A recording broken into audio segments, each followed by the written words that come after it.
Desde España para el mundo, con Carolina Paz Zúñiga.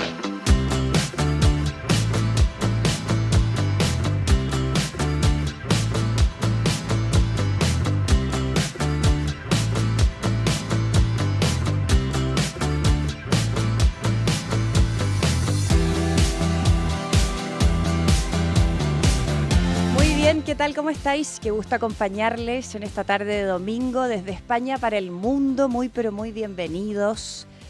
Les saluda, les habla Carolina Paz Zúñiga y vamos a tener un programa muy interesante con un amigo que ha venido desde Chile, está de paso por aquí por Europa, ha estado haciendo hartas cosas interesantes que siempre es bueno compartir y una alegría inmensa que nos venga a comentar aquí todo lo que está haciendo ahora. Lo voy a introducir. Él es Felipe Cast Sommerhoff, economista, investigador político chileno, miembro fundador del Partido Evolución Política, Evópoli, del cual fue segundo presidente entre el 2015 y 2016. Se ha desempeñado como ministro de Planificación entre 2010 y 2011. Candidato presidencial de las elecciones primarias de 2017 y diputado de la República entre 2014 y 2018. Luego, desde el 11 de marzo de 2018 hasta el 11 de marzo de ahora, de 2026, ha ejercido 8 años como senador de la circunscripción número 11 de la región de la Araucanía, Chile. Qué bonito. Y en su calidad de independiente de derecha, participó en el gobierno de Sebastián Piñera, primero como ministro de Estado y luego como delegado presidencial para los campamentos y aldeas de emergencia que ocuparon los damnificados del terremoto de febrero del 2010. Eso es acción social, muy importante para un político que pase por distintos ámbitos. Oye, qué gusto tenerte aquí, Felipe Cast. Bienvenido. Muchísimas gracias, muy contento de estar acá y qué bueno tener una compatriota que ya es media española, que haciendo una labor tan linda tanto en España como en Chile. Totalmente española, que hace 22 años, yo sé, por imagínate, eso te digo.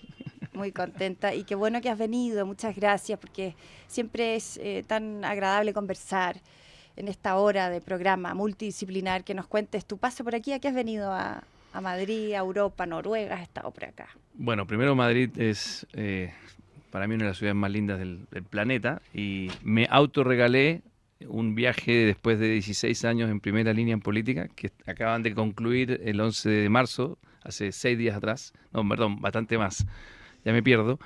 Bueno, pero recientemente, ahora en marzo, claro. Y básicamente me tuve un encuentro en Noruega con algunos amigos del Foro Económico Mundial, que soy parte de la red que se llama YGL, Young Global Leaders, que ya de joven tengo poco, pero me nominaron en el año 2012, imagínate, y uno queda parte de esa red. Y después vine a ver a algunos amigos en Portugal, algunos amigos aquí en Madrid, y la verdad que ya me queda poco para regresar el 1 de abril ya de vuelta en Chile, para una nueva etapa en mi vida que estoy muy contento también. ¿De qué va a tratar esta nueva etapa? Porque después de estar en el Senado, ¿cómo evalúas este rumbo político? Bueno, muy contento de lo que me tocó vivir en política. Primero con Sebastián Piñera en la reconstrucción del terremoto, después poder apoyar con Evópoli también como diputado y después como senador. Y particularmente como senador en la Araucanía, donde me tocó sacar leyes muy importantes como la ley antiterrorista, como la ley de usurpaciones, que combate directamente el terrorismo, porque muchos de los terroristas básicamente usurpaban las tierras y desde ahí sacaban su dinero, la ley del robo de madera, y la ley Naín Retamal, que permite que las policías se atrevan a disparar sin miedo a que los den de baja. Uh-huh.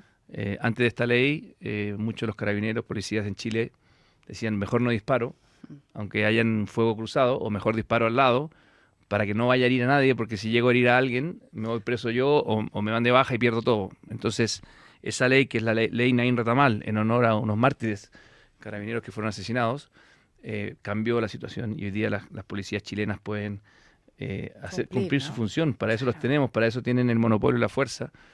Entonces sentí que me eligieron hace 8 años para un mandato muy concreto, me voy muy contento. No dejo la Araucanía, voy a seguir trabajando en esa región, sobre todo en temas de educación.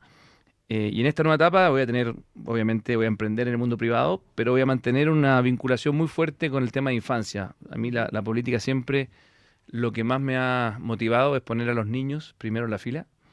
me tocó luchar mucho para que el Sename, que tal vez quienes nos escuchan aquí en España sepan, es el sistema de adopciones y de cuidado de los niños abusados o vulnerados en sus derechos, que funcionaba muy bien. De hecho, España es un referente a nivel mundial de cómo hacer bien el proceso de adopción. Tienen familias de acogida.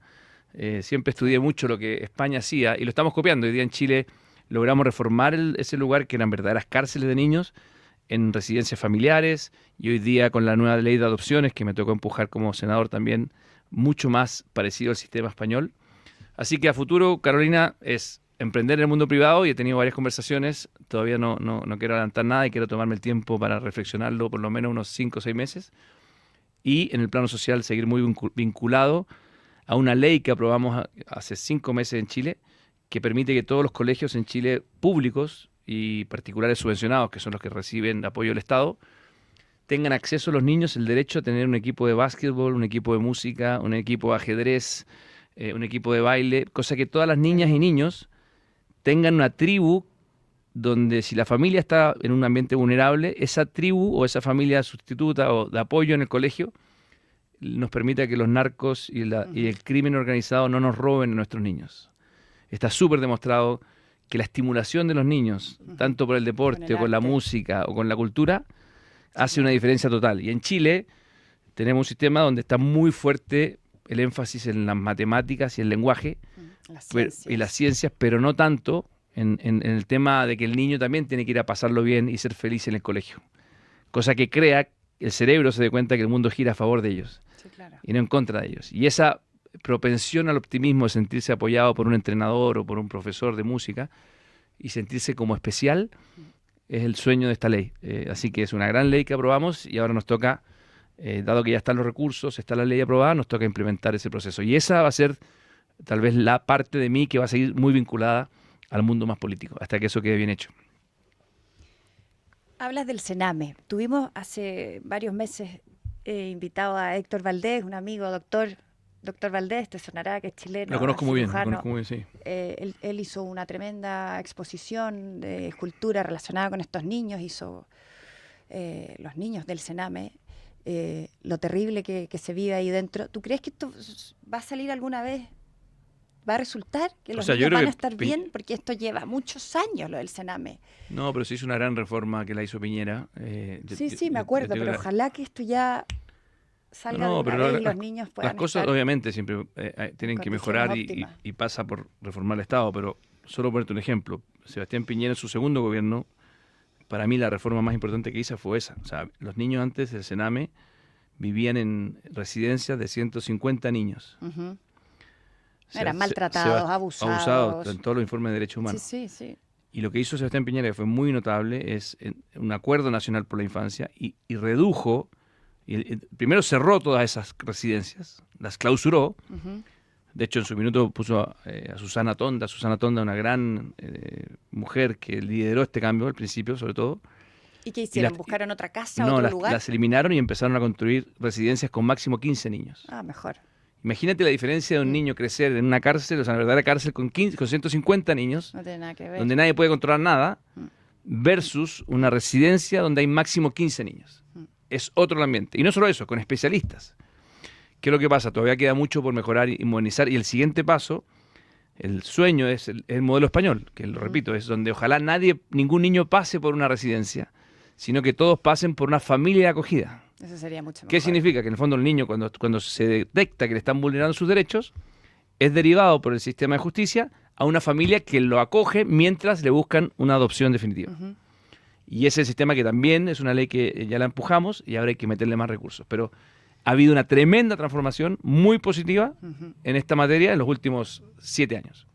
Dios quiera que se logre, porque los niños son el futuro, ¿no? Son totalmente. Y yo creo que, por eso te digo, que la gracia que tiene esta nueva ley que te digo, que es la ley Kiri, porque está asociada a una fundación Kiri que ha venido empujando esta agenda muy transversal, es que, muy bien, los niños del Sename son la prioridad, pero también todos los otros niños que no están en esa situación tan crítica, pero que muchas veces están muy frágiles, que tienen problemas de consumo de alcohol, consumo de drogas, muy frágiles, con depresión tremenda. Chile tiene unos indicadores de salud mental infantil muy malos. Entonces, el deporte, la música, la cultura, el baile, la robótica en estos colegios te puede dar vuelta a eso. Y no es tan caro. O sea, tener profesores de básquetbol, tener profesores de ajedrez, tener profesores de baile, de teatro, de ciencia, no es algo tan caro. Pero hay que hacerlo bien. Hay que hacerlo bien.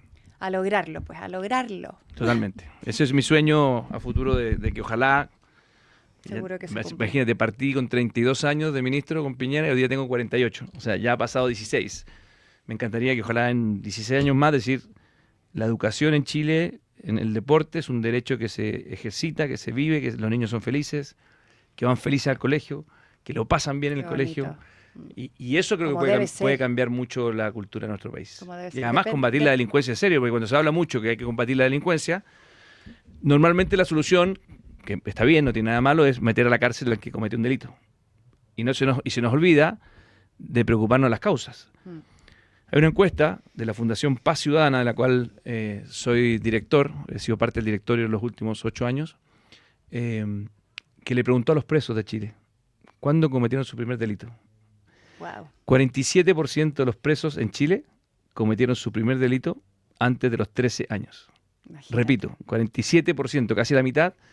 Entonces, si tú no te preocupas de esos niños... Los 13 años, qué barbaridad. Porque yo también quiero tener la mano más dura y más intensamente dura contra un adulto que comete un delito.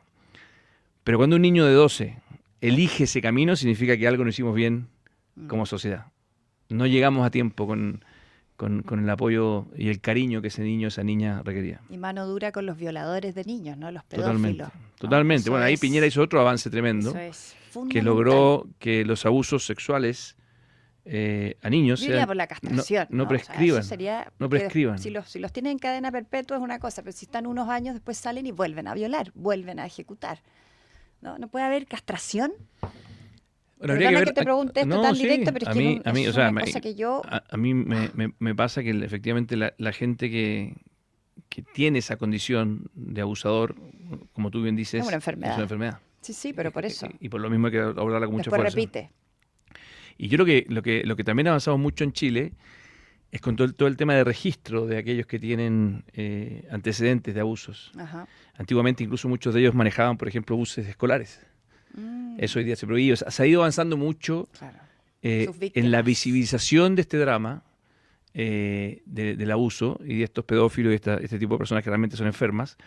Y por lo tanto yo creo que lo efectivo es la cadena perpetua, o sea, la cadena real. O sea, a una persona que tiene esa condición tú no la puedes dejar libre. No, porque en el fondo alguien que viola a un niño es un peligro para la sociedad porque es como... Sí, pero cadena perpetua también lo considero un gasto para el Estado. No lo merece. No merece que esa persona esté alimentándose, bañándose en una cárcel cadena perpetua. No lo merece. No, o sea... Bueno, eso es más severa acá. Es muy legítimo. Castración y incluso, no sé, dura, mano. Es muy legítimo y yo creo que hoy día mucho la gente piensa como tú, en el sentido de que dicen, ¿saben qué? Quiero un Estado y quiero una política más efectiva, con menos matices, más clara, más simple. Y creo que eso es algo que todo el mundo político tiene que preguntarse, en parte, por qué esa desilusión con la política. Y es porque muchas veces es muy lenta, es muy... hay mucha burocracia, ¿no? Todo además es muy blanda nunca. Con aquellos que se portan mal, muchas veces. Hablábamos de tu edad, comentabas que tenías 48 años. Eres joven, correcto. Felipe. Has hecho muchas cosas a tu corta edad. Es 1977. Claro, te gano por un año, yo soy el 76, voy a cumplir 50 este año. Me ha tocado... Has hecho muchas cosas. Estudiaste ingeniería comercial primero en la Católica. Gran universidad, me gustó mucho. Universidad. Luego, bueno, has estado en política, has estado en acción social. ¿Cómo parte tu... ¿Cómo parte qué cosa? Tus ideas esenciales de entrar en política, tiene que ver con tu familia, ellos te asesoraron, te aconsejaron. O sea, ¿cómo tú, siendo un niño que estás primero en el colegio, al Verbo Divino, tengo tantos amigos ahí, luego... No, yo creo que fue mucho influenciado por mi padre, que murió cuando yo tenía 6 años. Tu padre fue ministro. Miguel Cast. Que, claro, entonces era como mi ídolo y muere, y cuando uno es un niño, se te muere tu ídolo, quedas pensando en él. Sí, mucho tiempo. Siempre. Entonces yo creo que él me marcó mucho para tratar de ser como él. Obviamente no le llegó ni a los tobillos, pero era una muy buena inspiración. Entonces él fue el que me hizo que, bueno, yo estuve de joven muy metido en el movimiento de Schoenstatt, que es un movimiento mariano. De hecho, mi hermano mayor es sacerdote, de Miguel Cast, mi hermano mayor es sacerdote de ese movimiento. Yo estuve en 2010, fui ahí a Schoenstatt. Mira, ha estado varias veces Miguel acá, mi hermano de sacerdote de Schoenstatt en Madrid.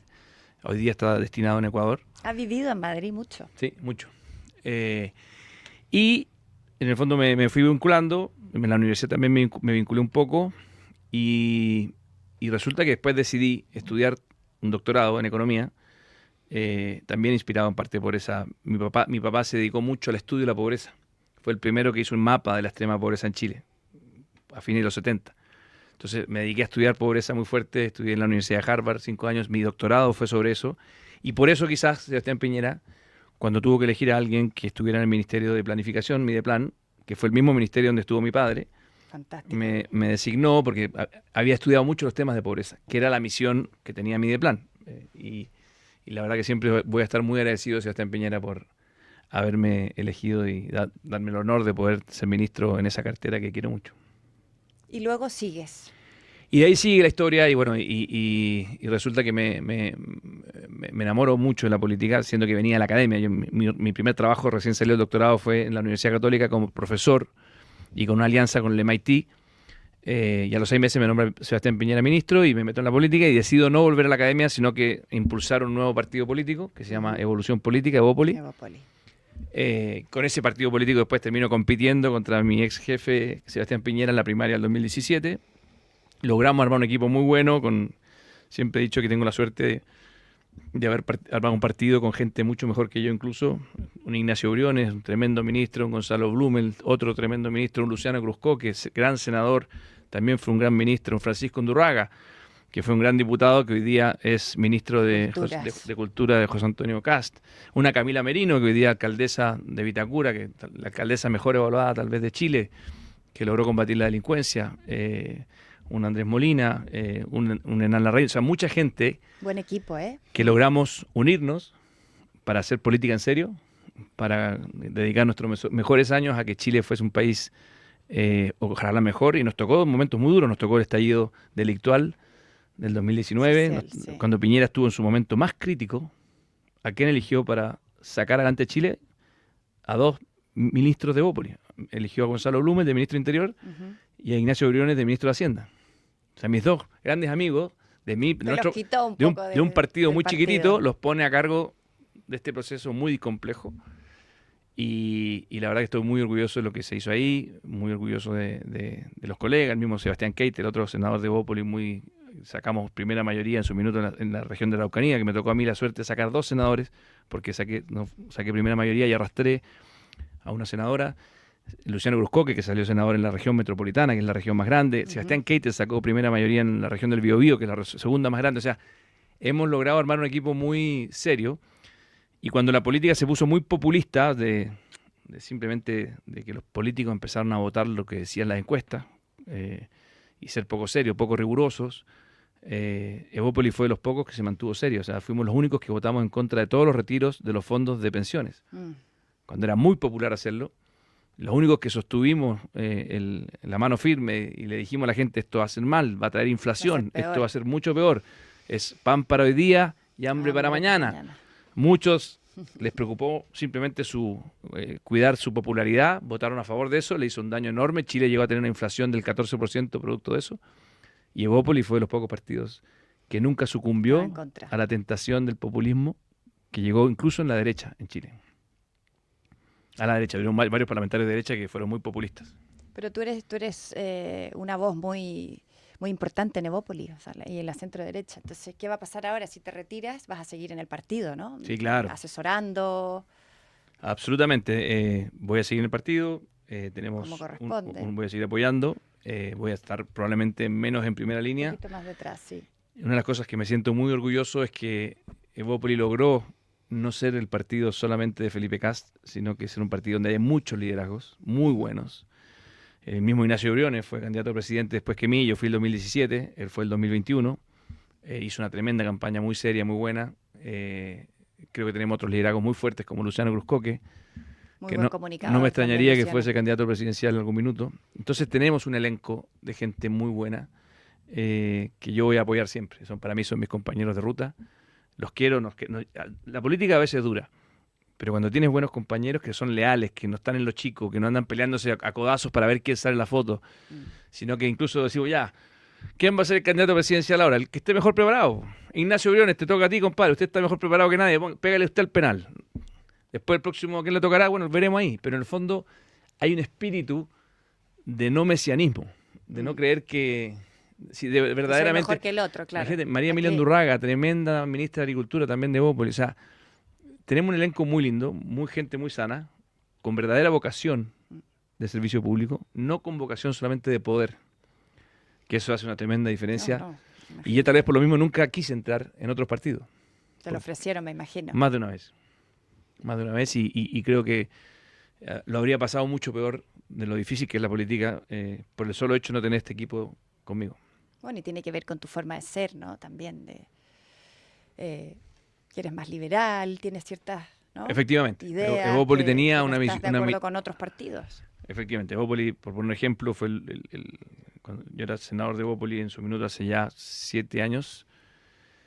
Fue el único senador de derecha que votó a favor del matrimonio igualitario. Y eran 25. El único. El único. En la primera vuelta. Porque en Ya. el Senado, obviamente, se vota primero el Senado, va a la Cámara de Diputados y vuelve al Senado. En la segunda vuelta se sumaron 7 más. Los mismos que habían votado en contra se dieron vuelta porque habían pasado 3 años. Ya. Y obviamente la gente va cambiando de opinión y está muy bien eso. Pero para que te des cuenta lo conservadora que era la derecha cuando nació Evópoli. Hoy día menos, por suerte. Hoy día hay más, muchas de esas cosas obvias de que uno dice, bueno, si soy liberal en lo económico, también tengo que permitir que la gente viva su vida mientras no dañen a nadie con libertad. Si no, es como bastante inconsistente. ¿Por qué el Estado me tiene que decir qué puedo hacer? Si yo quiero que el Estado no me joda, no me moleste en lo económico, me permita emprender, para nosotros los liberales, el motor del desarrollo son los emprendedores. Es el mundo privado. O sea, nosotros somos los que creemos que el crecimiento económico es lejos lo más importante. Y por lo tanto, el Estado tiene que promover el crecimiento económico. Cuando hacían el impuesto a los super, querían los de izquierda hacer un impuesto a los súper ricos en Chile, yo les decía, no, todo lo contrario, yo creo que vengan más súper ricos a Chile. Mientras más capital llegue a Chile, y eso te lo enseña un economista básico, mejores sueldos vamos a tener, mejor calidad de vida. Inversión. Ojalá que todos los súper ricos del mundo se quieran venir a Chile. No, es que eso va a aumentar la desigualdad. Bueno, compadre, feliz si al aumentar la desigualdad, aumenta los salarios, aumenta la calidad de vida de la gente que no tiene capital. El mejor aliado de ellos es que venga más capital.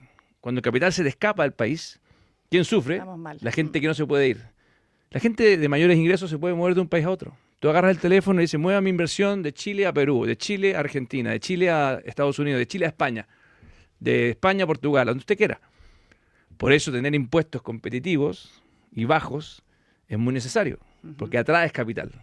Cuando atraes capital hay más empleo. Cuando hay más empleo, con la misma oferta de trabajo, suben los sueldos. Cuando suben los sueldos, la gente puede llegar a fin de mes. Cuando la gente puede llegar a fin de mes, es más feliz y duerme más Es tranquilo. una cadena. Es muy simple. Y ahora el PIB va a subir, ¿no? Intentemos que el Yo creo que Producto Interno está muy Bruto bien, partió muy bien va a subir. José Antonio Cast con sus primeras declaraciones diciendo el crecimiento económico no es un lujo, sino que es una necesidad. El crecimiento económico es el mejor motor, la mejor herramienta para combatir la pobreza, para combatir la angustia de la clase media, para poder tener mejores ingresos en la clase media, que es la que más sufre, no tiene ayudas sociales muchas veces. no tiene Entonces, casi nada. entonces el crecimiento económico es su gran aliado. Y cuando tiene un presidente que le dice fuerte y claro al mundo privado, vengan aquí, los vamos a apoyar, eso claramente que genera un impacto muy positivo en Chile. He estado andando en Uber aquí en Madrid estos días y me ha llamado la atención cómo muchos de los que conducen los Uber me hablan, oye, llegó un presidente con mano dura a Chile, me han dicho. Y les digo, sí, con mano dura y también con mucha, como lo hacía también Piñera, con mucho impulso al mundo privado. El mundo Al privado desarrollo, ¿no? Claro. el mundo privado no es un enemigo del mundo social, al contrario, es el gran aliado si se hace bien. Obviamente hay que combatir la corrupción, la colusión. Los que somos liberales creemos en la verdadera competencia. El que le va bien es porque agregó valor, es porque innovó, es porque hizo un producto que la gente quiso más que el otro.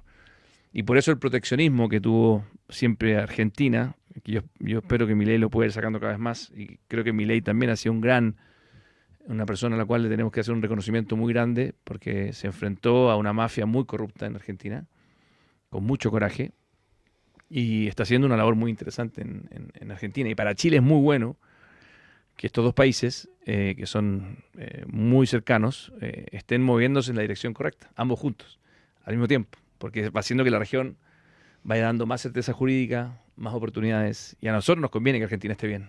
Así que es una muy buena Viceversa, noticia. claro. Así es. Y ojalá en toda Latinoamérica fuera así, hay de todo un poquito, Así todo es. mezclado. Vamos a una pausa comercial. Vamos a una pausa. Nos separamos un segundito y ya volvemos aquí desde España para el mundo.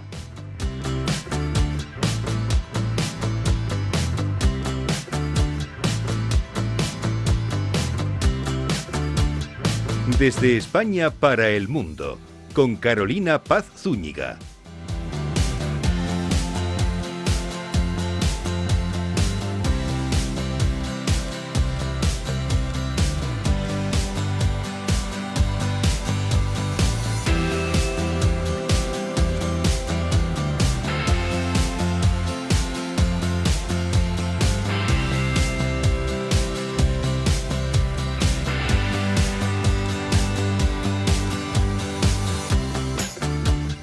Estamos de regreso aquí desde España para el mundo, compartiendo con Felipe Cast. Sommerhoff, me encanta el apellido, qué bonito, me encanta Alemania. Alemania no puede ser más, ¿no?, serio, un país que ha demostrado al mundo. ¿Ustedes vivieron en Alemania en algún momento? No, mi padre nació en Alemania. Mi abuelo le tocó pelear en la Segunda Guerra Mundial. Como muchos, sí. El desgraciado de Hitler lo mandó a pelear al frente ruso, a este soldado de muy poca edad, muy jovencito, un poquito más de 18 años. Abuelo tuyo, ¿no? Ese es mi abuelo, Miguel Cast también. Y él, bueno, terminó la guerra y como era un soldado raso, los americanos que llegaron lo dejaron vivir en su pueblo, no tuvo problema porque no era nazi, no era del grupo de los... Exacto. Era un soldado raso. Y ahí conoció a mi abuela, se casaron en Alemania, en un pueblito muy chiquitito de Bavaria. Por eso tal vez si alguien ha ido a Chile, de los que están en España y los que están en Chile sí saben, hay una cadena de restaurantes que se llama Bavaria, sí, claro, muy conocida, por supuesto, que la hizo mi abuelo y mi abuela. Qué bonito. Ellos emprendieron a la orilla de la carretera, haciendo lomitos para los camioneros. Ese fue su emprendimiento, que además fue el que más le resultó, porque mi abuelo intentó un par de negocios antes, le fue más o menos. Pero llegó a Chile por allá por el 50 y algo. Mi papá tenía creo que unos 4 años cuando llegó. Y se quedaron en Chile, amaron Chile. Y siempre mantuvieron la casa en Alemania, así que iban y volvían. Mi abuela y mi abuelo todos los años iban a Alemania. A mí me mandaron a Alemania a los 15 años un verano para poder aprender alemán, que lo aprendí en ese minuto y se me ha ido olvidando, pero está en alguna parte de mi cerebro. Bueno, pero en Chile hay mucho colegio alemán, en toda la parte pero no del me mandaron sur, Osorno, a mí. Puerto Montt. Sí, a mí me tocó. Mis primos estaban estudiando colegio alemán. A mí no me tocó y la verdad que pero me gustó mucho de mis abuelos que amaron Chile mucho. O sea, no se rodearon con los alemanes, se rodearon con los chilenos y se sintieron muy felices. O sea, nunca pensaron en volver a Alemania, siempre, incluso en momentos difíciles. Tal vez cuando estuvo Allende, creo que fue la única vez que pensaron seriamente, porque Allende casi nos lleva a una situación como la de Cuba. Pero fue una historia muy linda de donde... Y además por el lado de mi mamá, que es el Sommerhoff, mi abuelo por el lado de mi mamá, o sea, el papá de ella, también nació en Alemania. Entonces, a pesar de que mi abuela por el otro lado no, y mi mamá sí nació en Chile. Pero hay cariño a Alemania. Qué bonito, claro. Bueno, como tantos españoles también, que mis abuelos también se fueron navegando 3 meses hasta llegar ahí, montaron en el sur, Concepción. Así es. Y así cada historia, ¿no?, de migrantes. Así es. Muy bonito. Fíjate que te tengo que contar algo. Tu hermano mayor, Schoenstatt, ¿no? El padre Miguel Cast. Claro. Estuvo aquí hartos años en Madrid, Sí, pues. porque yo cuando tenía que bautizar a mi segundo hijo, a Felipe, ¿Ya? quería que lo bautizara un padre, un cura chileno. Ya. Y yo ya llevaba varios años aquí.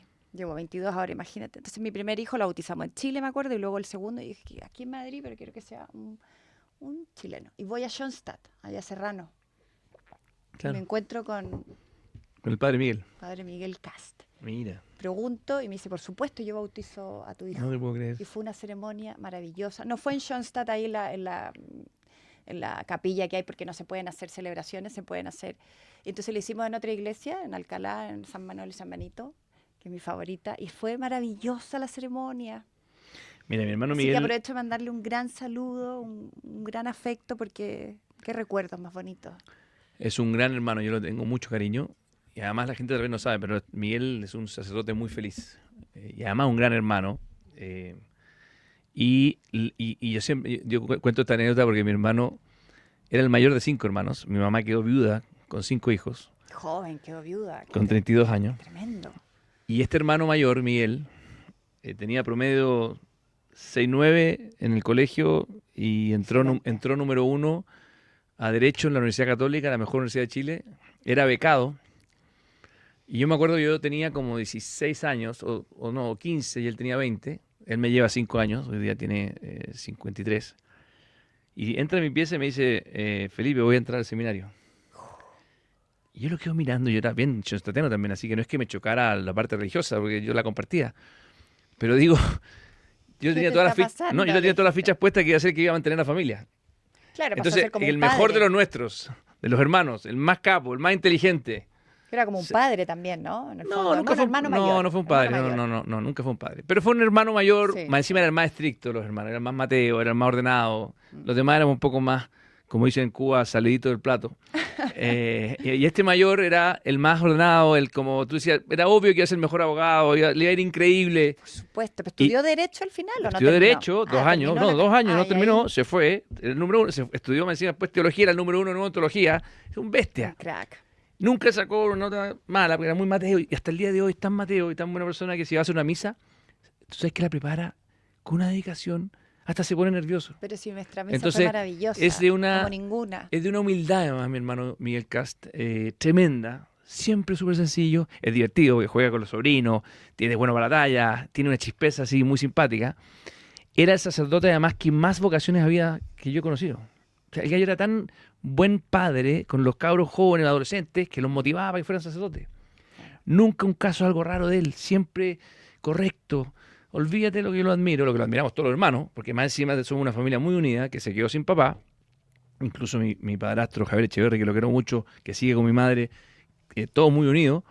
Pero Miguel, mi hermano, también aprovecho esta instancia, que no siempre me tengo la oportunidad en los medios de comunicación de hablar de él, que dado que me cuenta esta anécdota, de mandarle muchos cariños, acaba de llegar a Ecuador y es un capo, es lo máximo, lo queremos mucho y se encarga cuando nos juntamos en familia. ¿Y qué está desarrollando en Ecuador? Está a cargo de los matrimonios, Misión. en el fondo lo han destinado a muchas partes, Me ha imagino, estado en Estados Unidos, estuvo a cargo, ha estado en México, ha estado en España, ha estado, bueno, miles de partes. Pero es muy querido también por sus otros amigos sacerdotes y es muy bueno para hacer la pega, es muy práctico. Le he preguntado alguna vez si alguna vez le gustaría ser obispo, le carga, le encanta el trabajo en terreno con la gente y lo hace muy feliz. A él no le gusta figurar, todo lo Nada, contrario, cero. todo Es lo como lo más contrario. bajo perfil que ha. De hecho, yo creo que no sé si le guste que esté hablando de él ahora. Cuando Bueno, escuche igual esto, le mandamos un cariñosísimo saludo, porque así que le mandamos un abrazo grande al padre Miguel Castro. claro que sí. Vamos a hablar de la seguridad, que fue es lo que el presidente Kast ha dicho como primera instancia, ¿no? Rápidamente, mano dura, seguridad, además del tema creo- fronterizo, yo- que ya están Sí, yo creo que eso es uno de los grandes zanjas. atributos que tiene José Antonio Cast, el nuevo presidente de Chile, que Es que los chilenos tienen miedo, Tienen todavía mucho hay miedo. miedo. No, no, Yo que pasa vivo que- acá me dicen, oye, no, pero es que es espantoso. totalmente, y yo creo que es muy potente que llegó con una forma de plantearlo que empodera mucho a las instituciones. Ujú. Porque tampoco te sirve de nada un presidente que quiera pasar por encima de las instituciones. Entonces él dice, vamos a apoyar las policías, pero en serio, vamos a apoyar la fiscalía, pero en Carabineros de serio. Chile, De no hecho, que tengan apoyo. nombró a ministra de Seguridad a una exfiscal, Ujú. a una mujer que se ha dedicado toda su vida a perseguir a los delincuentes y que sabe la técnica legislativa para perseguir a los delincuentes. Ujú. Eso significa que eres un demócrata, pero que tienes mano dura. O sea, que respetando las instituciones vas con todas las herramientas de la ley para que la ley se cumpla. Y no para que la ley termine siendo una letra muerta, como desgraciadamente muchas veces es con los garantistas que Ujú. la tratan de aplicar sin respetar el espíritu. Te pongo un ejemplo, una de las leyes más potentes que me tocó aprobar y que la escribí de puño y letra, que es la ley que pone fin a la puerta giratoria y que se llama Ley de Reincidencia. En Chile me di cuenta, porque fui presidente de la Comisión de Seguridad del Senado, que los delincuentes entraban y salían de los procesos, o sea, salían las noticias de Chile, esta gente está en España no va a creerlo, pero decía, noticia de televisión, Se pilló a Qué horror. cualquier persona, delincuente, y es 35 veces que lo han pillado. Entonces uno dice, pero ¿cómo un tipo, los pobres carabineros, la policía tuvo que 35 veces tomarlo detenido? Saben quién es, lo pillaron en fragancia y sale libre. Es que no puede salir libre. Bueno, entonces Ese es el tema. es que lo que dice la ley, y empecé a investigar por qué. Po. Y los fiscales, lo que pasa es que cuando eran delitos no tan graves, le salían, había una cosa que se llama la salida alternativa. Y la salida alternativa permitía que a esa persona se le borrara el antecedente. O sea, usted reconozca que hizo que robó en el supermercado y que si usted reconoce, le damos la salida alternativa. Con lo cual el fiscal quedaba feliz porque reconocía, tenía un check en que había logrado, Sí, pero no se iba preso y nunca le pasaba nada. Hicimos una ley que prohíbe a los fiscales, solamente lo prohíbe la primera vez. O sea, el primerizo le puede dar la oportunidad, pero la segunda vez nunca más. Y esa ley la aprobamos y ha generado mucho efecto positivo. Y ahora el nuevo presidente, José Antonio Kast, con su ministra de Seguridad y todo el equipo, le va a tocar implementar esto, que yo te diría que sin lugar a dudas es la primera prioridad de los chilenos. Y cuando un Estado no es capaz de darte la tranquilidad de poder salir a la calle tranquilo y volver a tu casa tranquilo, significa que toda la base de confianza que tú le entregas al Estado te está fallando. Así que yo creo que ahí está la prueba de fuego de este nuevo gobierno y sinceramente creo que todos los legisladores tienen que apoyar para que la mano dura no solamente sea una frase, sino que se sienta y que los delincuentes digan, mejor me voy de aquí porque este no es el lugar para hacer negocio. Porque al final la delincuencia no es otra cosa que un negocio. Y lo que hay que hacer es cortarles el negocio. Bueno, comentaban que es un tema de necesidad, ¿no? Que por eso roban, porque no hay dinero, no tienen No, eso es la para falacia más llegar a grande. fin de mes. No, esa es la mentira más grande Puede del ser mundo. una, Eso es puede ser una arista, pero ninguna arista. Los delincuentes... fundamental es lo yo otro.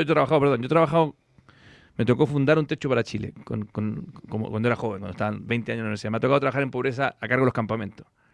La gente más sencilla no es delincuente. La gente pobre no es delincuente. Los delincuentes son los delincuentes. Son los inmorales que se sienten con el derecho de pasar por la dignidad del otro para conseguir lo que quieren. pero esto no y pasaba y antes. son unos mafiosos. Esto tiene que ver con la gente de otros países también, ¿no?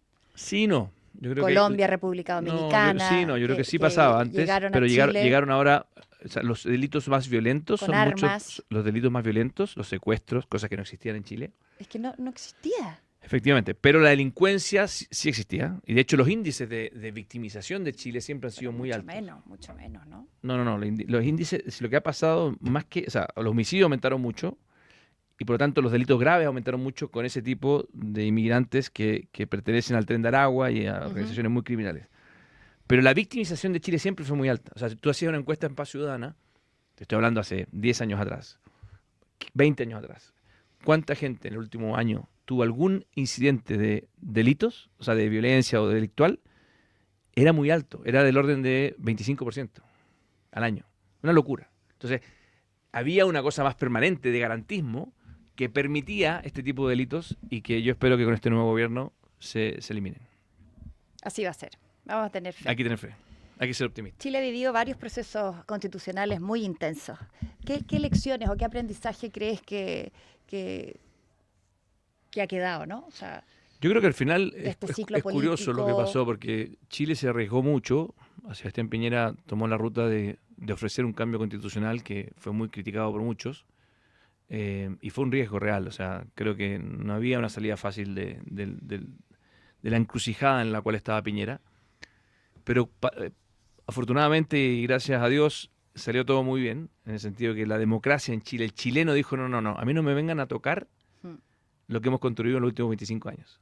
Así que le pegó un portazo en la cara a los comunistas y a la izquierda, brutal. O sea, los chilenos con un lápiz y un papel les pegaron un portazo en la cara tremendo a la izquierda.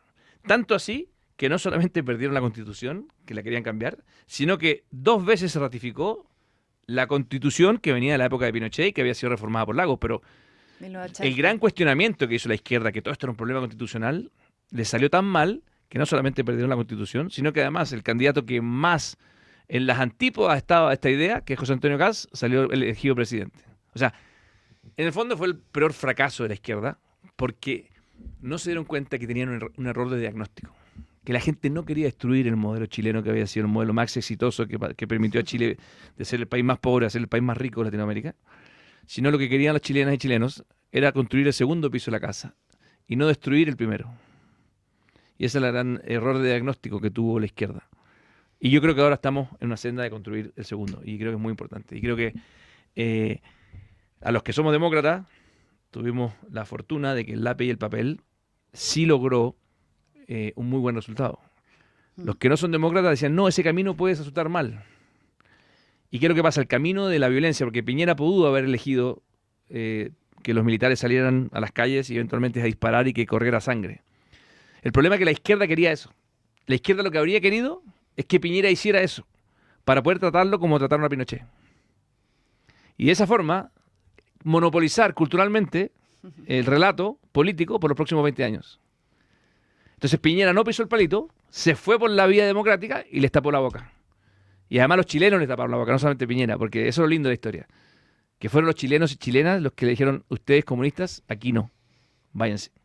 Y sufrieron la mayor derrota con Boric. O sea, Boric no solamente fue un fracaso su gobierno, sino que además, bajo su gobierno, se hicieron muchos avances que la derecha quería porque teníamos mayoría. Tanto en las leyes de seguridad, como también en muchas leyes más bien económicas y sociales. Entonces, la reforma de pensiones, por ejemplo. La reforma de pensiones que la empujó mucho Bópoli, que la aprobamos, que permitió aumentar el ahorro individual Sí. del día del 16%, fue un gran logro de esta nueva ola más de la derecha. Porque la izquierda quería que esos 6 puntos adicionales fueran un fondo común, que en la práctica significaba una reforma tributaria, que era expropiarle esos 6 puntos de los sueldos de los trabajadores y meterle en una bolsa común para que con eso financiaran la falta de plata que tenía el Estado. Entonces, creo que le salió muy mal la jugada y estoy seguro que el estallido delictual que tuvimos en 2019 tuvo participación y orquestación de grupos de extrema izquierda, porque tú veías cómo se comportaban, eran verdaderas como organizaciones, donde llegaban quienes organizaban, mandaban gente, o sea, tú mirabas los videos de cómo organizaban la violencia y parecía un ejército.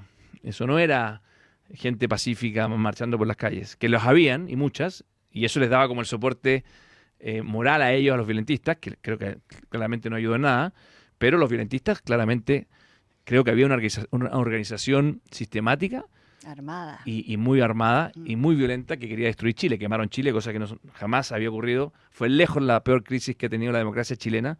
Y afortunadamente hoy día, le digo a los españoles que nos escuchan, Chile está en una etapa muy positiva. O sea, si yo tuviera que predecir el tiempo, el clima, como quien de predecir, hay buen tiempo en Chile para rato, por lo menos para los próximos 6 años. Y por lo tanto creo que ojalá dure mucho más. Inversión. Pero por lo tanto inversión, creo que seguridad, hoy día Chile es un país donde se seguridad jurídica. puede invertir muy bien. Bueno, como antes. Así es. ¿No te gustaría que la política se humanizara? ¿O no estás de acuerdo? Sí. Humanizar, que es la democracia es el mejor de los sistemas políticos, con todos sus retos y debilidades, pero la democracia se construye en seres humanos libres y respetuosos. Es decir, a recuperar al ser humano en el centro de las decisiones, sobre todo a tomar decisiones en las que prime una mejor sociedad y un sentido común. Humanizar, yo creo que Kast ahora va a humanizar. Espero que sí. Obviamente la parte humana es muy importante. Y yo espero que tengamos una oposición que no sea tan cruel como si fue con Piñera. O sea, la oposición con Piñera... yo tengo un podcast que de hecho lo pueden ver, se llama Felipe Podcast, donde entrevisté hace pocos días atrás, el último capítulo, a Ricardo Lagos Weber, que es un senador que estuvo conmigo el último periodo. El hijo del presidente, el expresidente, sí. Y le dije a Ricardo de las cosas que me decepciona de ti, porque yo en general de Ricardo Lagos Weber, que es un senador de izquierda bastante razonable, muy serio, le dije, no puedo entender cómo votaste a favor de la acusación constitucional para destituir a Piñera. Bueno, y me explicó que en realidad sabían que se iba a perder igual, pero igual, aunque hayan sabido que se iba a perder igual, fue muy brutal cómo trataron a Piñera. Entonces, esto lo hablaba con Pablo Ortúzar, otro gran pensador chileno que lo entrevisté en mi podcast, y me decía, sí, Felipe, si lo más grave es que la izquierda, Piñera hizo todos los esfuerzos para demostrarle a la izquierda y a todo Chile de que era un demócrata y que no era igual a Pinochet, pero la izquierda lo trató igual que a Pinochet. Entonces, pero la gente más de derecha entonces dice, bueno, si me tratan igual que Pinochet, puedo ser igual de duro, o por lo menos en lenguaje. Y eso es muy malo para Chile. Entonces, yo espero que en esta nueva etapa la izquierda no caiga, porque nosotros no lo hicimos con Boric. O sea, yo nunca se me habría ocurrido hacer una acusación constitucional contra Boric. Cuando la gente en la calle me decía, oiga, senador, hay que sacar a Boric, a mitad del periodo. Yo decía, perdón, él ganó la elección. En Chile respetamos la Que cumple institución. su tiempo, En claro. Chile somos serios. Por favor, no sea un bananero, pero que usted que no es derecha, si soy derecha, a mucha honra. Y siempre lo voy a hacer. Pero eso no significa que una persona de derecha no respete las instituciones que juramos defender. Yo como senador, hace 8 años, juré defender la Constitución chilena. Y esa institución se respeta. Y está demostrado, porque me dediqué a estudiarlo mucho tiempo, incluso en mi doctorado, de que los países que progresan son los que respetan las instituciones, son los que tienen instituciones sólidas. Y la gran riqueza de Chile son sus instituciones. Puedes tener incluso un gobierno malo, como el de Boric, con mala gestión, pero las instituciones hacen que el país no se vaya al carajo. Y por lo tanto aguantan el país. Y permiten que después venga un gobierno bueno y lo despegue aún más. Que es lo que yo espero ocurra ahora. Sí, pero si está ocurriendo, ¿no?, una cosa nefasta, persecuciones, robos, delincuencia, también hay que cambiar al gobierno, hay que hacer un estado de sitio, emergencia, o sea, depende Bueno, de cada caso. No, pero Estoy de acuerdo que hay que respetar las instituciones. Perdón, Boric nombró estado de emergencia en la Araucanía, pero lo que no habría estado disponible, a no ser que él hubiese violado la Constitución. Si él viola la Constitución, hay un mecanismo en la Constitución que te permite sacarlo. Pero Piñera no violó la Constitución y por lo tanto no correspondía que lo quisieran sacar. Boric hizo un mal gobierno pero no violó la Constitución y por lo tanto no correspondía que lo sacáramos. Eso es ser demócrata. Es saber perder también. Y él ganó con votos. O sea, la soberanía popular estuvo ahí. Chile, si hay algo que tenemos, es un sistema electoral muy serio. O sea, nadie es líder en Latinoamérica. Nadie cuestiona que lo que se resulta en una elección está robado. Nadie se le ocurre decirlo. De hecho, por eso somos el país que a las 2 horas, o menos, incluso 1 hora y media, después de que se cierran las mesas, el conteo, ¿no? A la hora y media sabemos que él ganó. Porque además son papeletas físicas. Que por mucho que algunos dicen, no, movámonos al electrónico, yo encuentro que tiene un valor enorme. Físico mejor. Que tú sabes que está ahí el voto a voto. sí. Entonces, y están los de los dos bandos mirando cómo se abre la caja, pueden ver los papelitos, pueden ver cómo lo marcaron con un lápiz distinto cada uno, y pueden ver si es que lo marcaron aquí o allá. Y entonces se abre y todos pueden ser testigos de que votaron por uno o por el otro. Y eso es muy positivo, hay que cuidarlo mucho. El conteo siempre está todo Cuando el mundo tú ya ahí empiezas a desconfiar del mirando. resultado de las elecciones, que Ahí es lo hay que un pasa en problema, Venezuela. ¿no? No, te fuiste al carajo. Venezuela, Mira lo que hizo Venezuela. Tanto. Y yo quiero decir una cosa, que creo que lo que hizo Trump en Venezuela es notable. Notable. Muchos lo critican, y yo sé que muchas veces en Europa tal vez, y con razón pueden haber diferencias con Trump, pero en Venezuela nadie hacía nada. Por décadas. Yo estuve casado por 20 años con una mujer cubana, gran mujer, que es la madre de mis 4 hijos. Me separé hace casi 4 años. Pero sé lo que para ella fue sufrir, sigue sufriendo porque su país se lo robaron en Cuba, el año 59. Y nadie hace nada. Con lo bonito que es Cuba está. En Venezuela lo mismo, o sea, por más de 20 años. Entonces, cuando, cuando me sale alguno a decir, oye, ¿cómo es posible que Trump haya esto?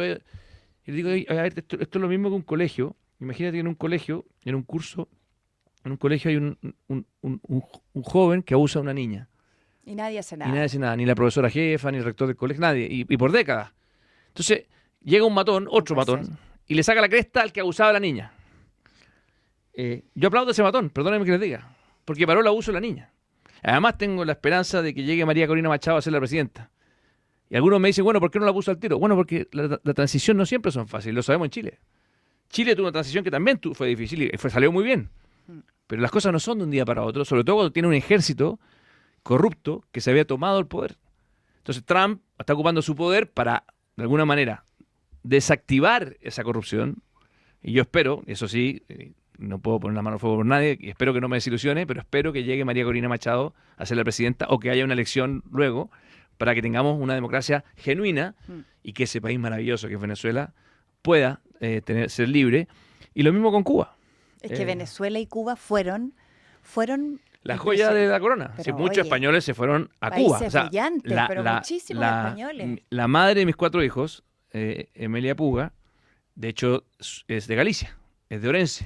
Su familia español, es de acá. claro. De hecho, pero si hay mucho cubano acá, que llegó hace muchos años. No, pero su familia se fueron Gente estupenda, en la época que España estaba pasándolo muy mal, emigraron a Cuba porque Cuba estaba muy bien. Exacto, claro, en los años 50 y Venezuela Y lo antes, mismo, un poquito, países bollantes. Entonces, tenían una economía, recursos naturales, además, todo, y ahora imagínate, Es muy triste. De hecho, la madre de mis hijos Cuba libre, es Venezuela prima libre. de segundo o tercer grado de Enrique Iglesias. Son de Galicia. En el fondo, no sé si es el Tiene su abuelo beta o el española. bisabuelo de mi exmujer, es el hermano del bisabuelo de Enrique Iglesias. Qué bien. Así, El mundo es un pañuelo. así es. Bueno, y hablabas de eso, de Venezuela libre, de Cuba libre, que es tu sueño. ¿Tienes otro sueño? ¿O algún ideal? Sí, tengo el sueño de que los niños, en Chile, lo que te dije al principio, o sea, si yo quisiera, Los ¿con niños, qué me ¿no? gustaría más de viejito morirme tranquilo? Ayudar a los Es niños. que en el fondo logremos que esta política pública... Chile tuvo una cosa maravillosa, hubo un doctor, que es el doctor Fernando Monker, que logró combatir la mortalidad de los niños en forma increíble. Es un médico que está vivo, tiene 90 y, no sé si 97 años, 98.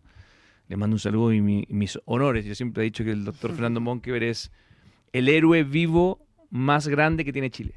Que además sus políticas públicas son estudiadas en todo el mundo.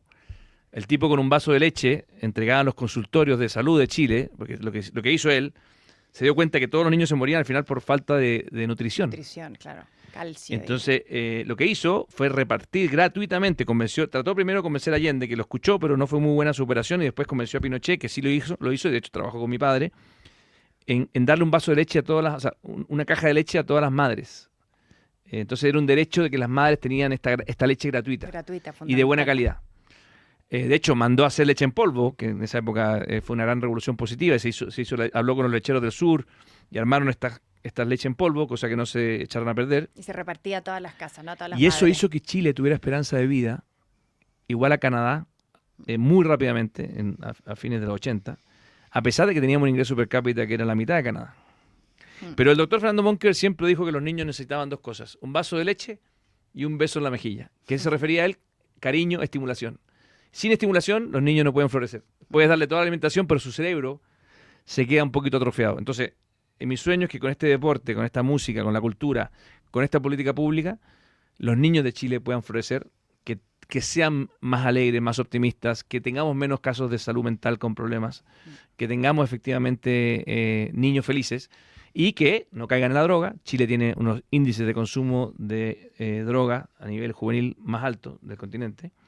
Entonces tenemos un problema. O sea, Chile puede ser más avanzado, pero en los niños hay un drama que tenemos que abordar. Y la salud también es importante, ¿no? Tremenda la salud, y eso requiere una reforma del Estado. O sea, en el Educación, fondo, salud, también.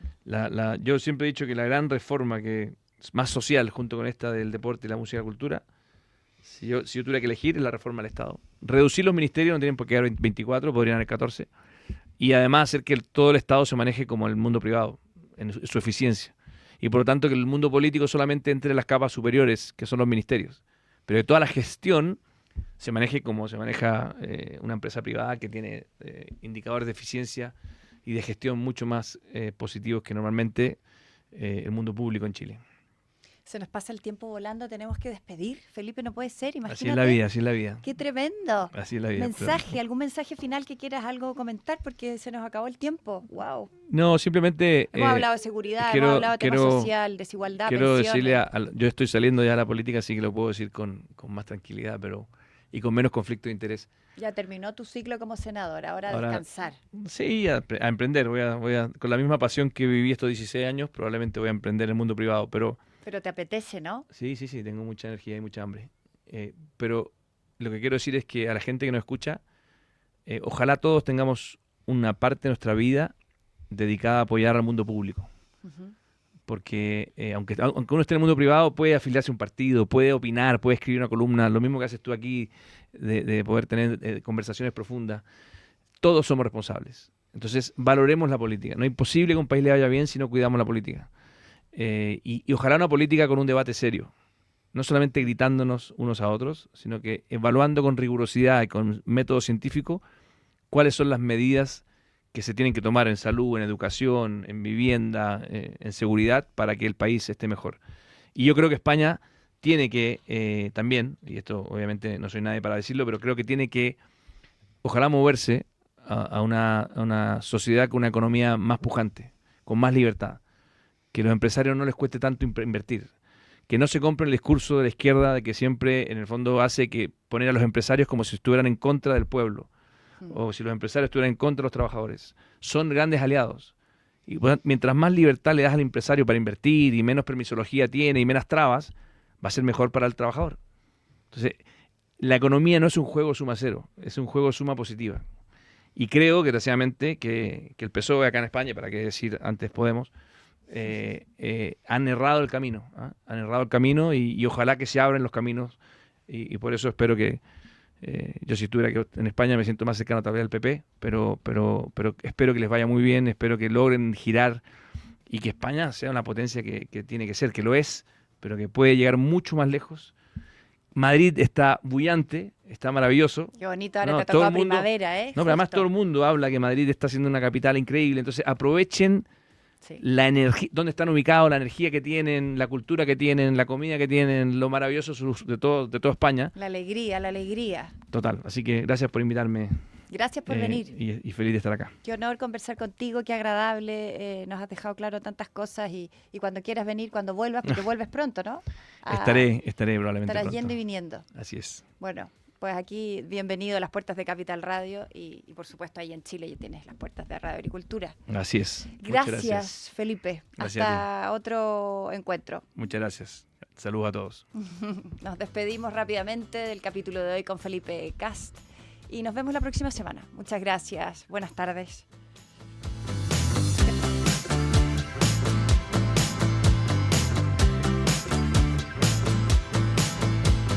Desde España para el mundo, con Carolina Paz Zúñiga.